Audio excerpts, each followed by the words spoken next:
Hello mga kabarangay. Ito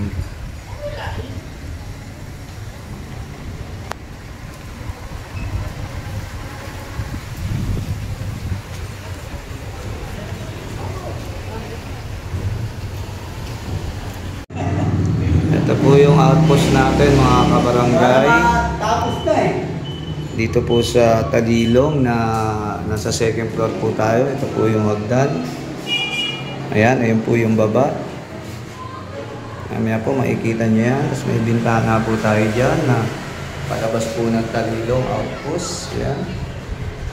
Tapos ayan po yung dalawang pinto. Ito pong isa palabas po sa terrace. Ayan. Tapos ito isa is isang opisina pa.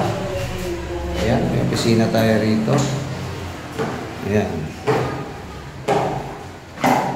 Tapos ito yung pababa. Ayan, ginagawa pa po natin. Continue pa rin po yung ayan po mga kabarangay. Ito po yung CR. Ayan. Tapos po ito po yung bintana. Ito rin po yung pintuan na bakal na po yung nilagay natin para pang matagalan. Kasi kung yung plastic na nabibili mura nga, mabilis naman masira. Kaya bakal nilagay natin.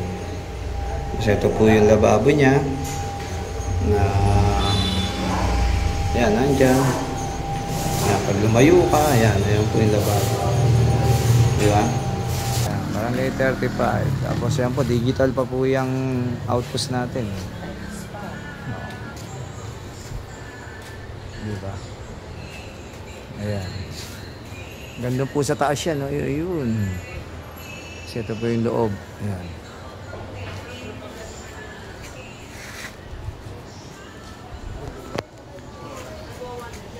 Ayan po. Napakalaki po niya outpost na yan. Daig pa po ibang barangay. Yan.